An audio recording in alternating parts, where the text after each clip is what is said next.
Sistemas de información geográfica.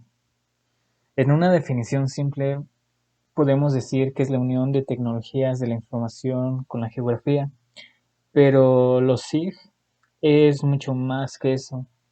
Un SIG es un sistema que integra tecnología informática, personas, información geográfica, cuya principal función es capturar, analizar, almacenar, editar y representar datos georreferenciados.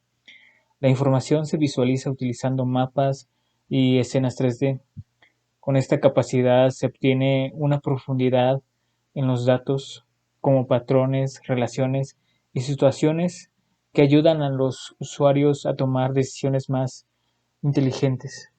Un sistema de información geográfica consiste en varios factores. Primero tenemos a los datos, que son la materia prima necesaria para trabajar en un SIG. Después la tecnología, donde tenemos al hardware, o sea, el equipo necesario para ejecutar el software, que es la aplicación informática que pueda trabajar con los datos e implementar los procesos necesarios. Después tenemos análisis, que son métodos y procesos enfocados a los análisis de los datos. Posteriormente, la visualización, igual son métodos y fundamentos relacionados a cómo vamos a representar estos datos.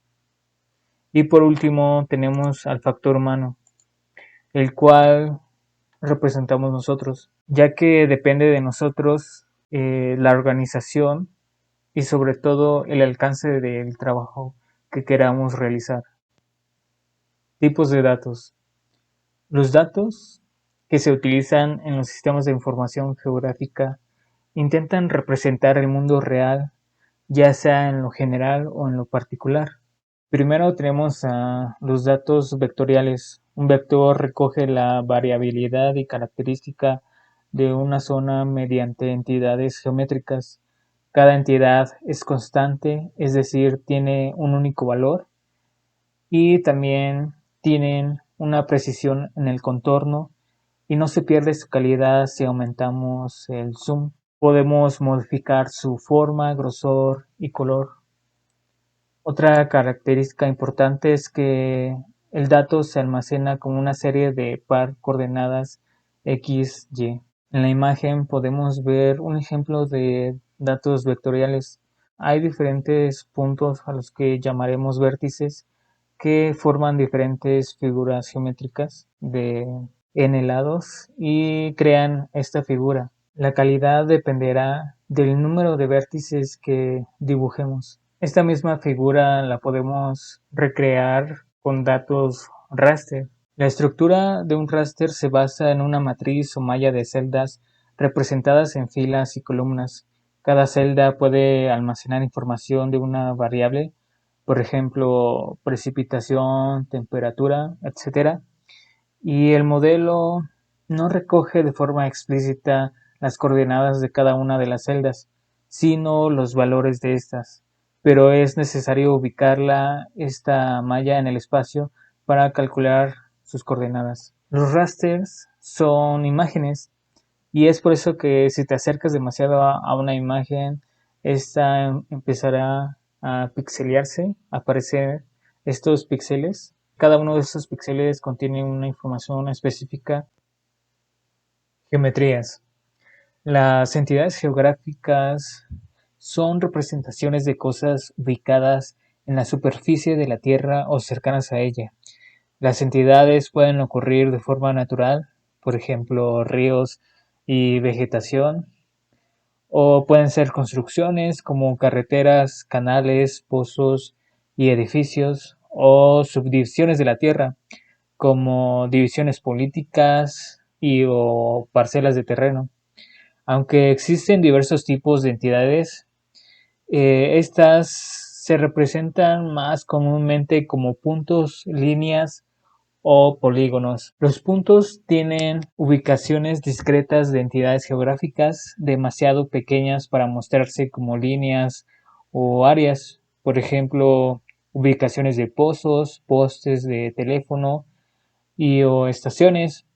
Los puntos también pueden representar ubicaciones de dirección, por ejemplo, las coordenadas de GPS. Las líneas representan la forma y la ubicación de objetos geográficos demasiado estrechos para mostrarse en áreas, tales como líneas de centro de calle y arroyos. Las líneas también se utilizan para representar las entidades que tienen longitud pero no área, como líneas de curvas de nivel. Después tenemos a los polígonos. Estas son áreas cerradas, figuras de muchos lados, que representan la forma y la ubicación de entidades homogéneas como estados, parcelas, tipos de suelos y zonas de uso de suelo. Las geometrías están muy relacionadas con los datos vectoriales, pero como podemos ver en la imagen, también podemos representar estas mismas geometrías o entidades por medio de datos raster. Aquí tenemos un ejemplo sobre datos vectoriales y rasters. En la imagen de arriba podemos definirlo como el mundo real. Ahí encontramos un edificio, árboles y un camino. Del lado derecho es como lo podemos representar de forma vectorial. Por ejemplo, un cuadro amarillo sería el edificio, polígonos en color verde, la vegetación y las líneas, el camino. Por el contrario, en un dato raster vamos a tener una malla de celdas. Estas celdas van a tener un ancho y una altura por igual. Y para diferenciar tanto la vegetación, el camino y el edificio, cada una de estas celdas se le va a asignar un número. Por ejemplo, para diferenciar el edificio le vamos a poner el número 1, la vegetación el número 2 y así sucesivamente. En el ejemplo de abajo tenemos una imagen satelital, el cual nos muestra una avenida, una calle principal. Vamos a tener una serie de vértices que van a formar una línea y cada una de estas vértices va a tener una coordenada X y Y.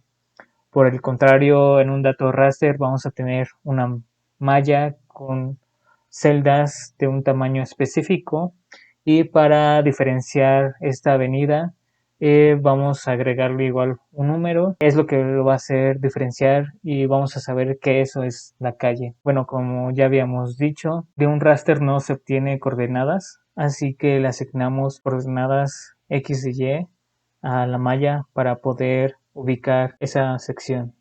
Aquí tenemos una tabla, se muestran diferentes temas y cómo los podemos representar en un SIG.